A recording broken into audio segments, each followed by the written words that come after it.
Je n'aurais jamais imaginé que ma vie pourrait basculer ainsi. Ici, dans notre petite ville de province, où tout le monde se connaît, j'ai toujours été Lucas, le fils du respecté Charles, un homme que tout le monde admirait. J'ai grandi en croyant que ma famille était comme les autres, imparfaite mais honnête, jusqu'à ce que je découvre la vérité sur mon père et Juliette, mon ex-meilleure amie d'enfance. La même Juliette qui jouait avec moi dans le jardin de mes parents. Comment a-t-il pu? Comment a-t-elle pu? Mais maintenant, après tant de douleurs et de larmes versées, j'ai décidé que je ne me tairai plus. Cette histoire doit être révélée. Las, vérité est devenue par un email anonyme qui a effondré mon monde en quelques secondes. Les lettres froides de l'écran révélaient l'impensable. Mon père, Charles, avait un autre fils avec Juliette, mon ex-meilleure amie d'enfance, celle qui partageait des secrets avec moi des décennies auparavant. J'ai senti mon corps se figer, alors que mes yeux parcouraient chaque mot, ma respiration peinant entre la douleur et le choc. Quoi? Un autre fils? Un frère qui a toujours existé et que je n'ai jamais connu. Les mensonges s'accumulaient, tels des couches de trahison, chaque ligne du texte me dérobant des morceaux de mon innocence. À ce moment-là, j'ai compris que ma vie ne serait plus jamais la même. La douleur écrasante de l'email anonyme s'est transformée en tempête à l'intérieur de moi. Mon corps tremblait, non pas de peur, mais d'une colère qui dépassait tout sentiment que j'avais pu éprouver. Comment pouvions-nous avoir un frère que je ne connaissais pas? Un fils que mon propre père avait eu avec Juliette, celle que j'avais un jour appelée amie? Des souvenirs fragmentés ont commencé à surgir. Des moments de complicité apparente, des sourires partagés, des secrets gardés. Tout semblait désormais être un grand mensonge. Ma structure familiale, jadis si solide, se désintégrait comme un château de cartes fragiles.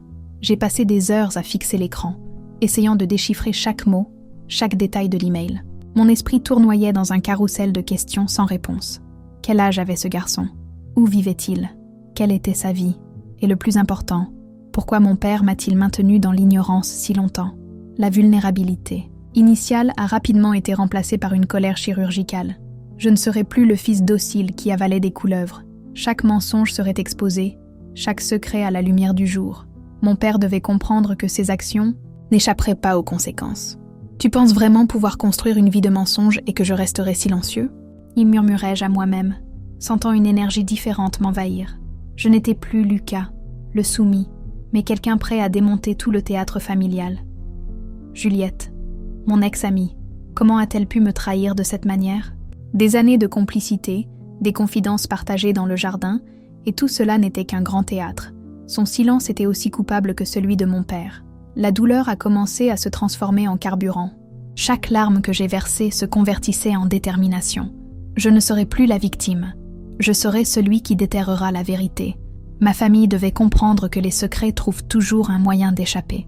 J'ai décidé que je serais chirurgicale. Je n'agirais pas par impulsion, mais avec une stratégie planifiée. Chaque mouvement serait réfléchi, chaque mot serait une arme. Mon père et Juliette apprendraient que les mensonges ont des jambes courtes, et je serais le messager de cette leçon. Le choc initial a laissé place à une clarté troublante. Je n'allais pas seulement exposer la vérité, mais reconstruire mon histoire, sans victimisation, sans peur. Une nouvelle version de moi était en train de naître, forgée dans la douleur, mais absolument imparable. L'enquête est devenue ma nouvelle obsession. Chaque détail, chaque moment de silence, prenait maintenant de nouveaux sens. J'ai commencé à collecter des preuves avec une précision presque chirurgicale, transformant ma douleur en carburant pour découvrir la vérité. Mes rencontres avec Charles étaient redevenues de véritables champs de bataille silencieux. Chaque question était un coin que j'insérais dans les fissures de son récit faussé. J'observais comment il détournait le regard, comment ses mains tremblaient discrètement lorsque j'effleurais des points sensibles. Je n'étais plus le fils soumis qui acceptait des miettes d'explication. Avec Juliette, les dialogues étaient encore plus tendus. Nos rencontres, autrefois marquées par la complicité de l'enfance, étaient désormais stratégiques et calculées. Chaque mot était une munition, chaque silence, une confession. Je la provoquais subtilement, laissant entendre que je connaissais la vérité, mais que je voulais l'entendre de ses propres lèvres. Les détails commençaient à émerger comme des fragments d'un puzzle pernicieux. Une photo ici, un commentaire là, des documents discrètement gardés. J'ai réalisé que ma famille était un grand théâtre de mensonges, où chaque personnage jouait un rôle soigneusement construit. Le plus intriguant était de voir comment cette enquête me transformait. Chaque révélation ne me détruisait pas, mais me reconstruisait. La douleur initiale avait été remplacée par une énergie implacable de justice. Je ne serais plus la victime passive d'une histoire qui m'avait été cachée. Charles tentait de me calmer avec des arguments faibles, typiques de ceux qui croient pouvoir manipuler les faits. « Fils, tout n'est pas comme il semble », disait-il, avec cette voix autoritaire qui m'avait un jour intimidée. Aujourd'hui, ces mots sonnaient comme une blague. Je m'étais transformée en chasseur de vérité, non plus la proie de ces manipulations. Juliette, pour sa part, oscillait entre la peur et la culpabilité. Nos rencontres étaient comme une danse tendue, où chaque mouvement révélait plus que les mots. Son silence criait plus fort que toute confession. La petite ville, autrefois mon sanctuaire de sécurité, semblait désormais une scène où je préparais ma grande révélation.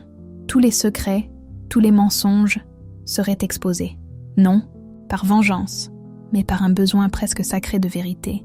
Je réalisais que mon parcours n'était pas seulement de découvrir un frère inconnu. C'était démanteler un système familial construit sur des omissions et des mensonges.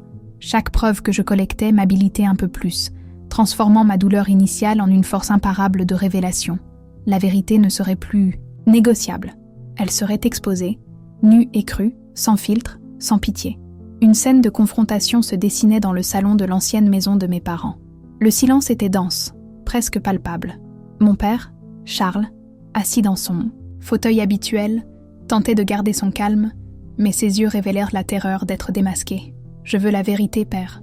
Toute la vérité, » dis-je, ma voix initialement tremblante, mais gagnant en puissance à chaque mot. Mon corps tremblait, non pas de peur, mais d'une colère chirurgicale qui me remplissait complètement. Charles essaya de s'engager dans un discours élaboré, rempli de détours, comme il l'avait toujours fait pour échapper. Je l'interrompis rapidement. « Assez de mensonges. Je veux savoir ce que tu as fait avec Juliette. » L'impact fut immédiat. Son visage perdit toute couleur. Ses mains commencèrent à trembler discrètement sur les accoudoirs du fauteuil. Je réalisais que je ne serais plus le fils soumis qui avalait des couleuvres. Chaque mensonge serait exposé, chaque secret à la lumière du jour. « Comment as-tu découvert ?» murmura-t-il, plus pour lui-même que pour moi. Mon sourire était tranchant. Peu importe comment, ce qui compte, c'est que je sais tout. L'ironie imprégnait chaque syllabe. Des années de manipulation étaient sur le point de s'effondrer. Je commençais à exposer les preuves que j'avais collectées. Documents, photos, extraits d'emails. Chaque élément était une incision chirurgicale dans le théâtre familial qu'il avait construit. Charles tentait d'argumenter, mais ses explications semblaient de plus en plus fragiles. « Tu penses vraiment pouvoir construire une vie de mensonges et que je resterai silencieux ?» tirai-je. Ma voix ne tremblait plus. C'était de la pure détermination.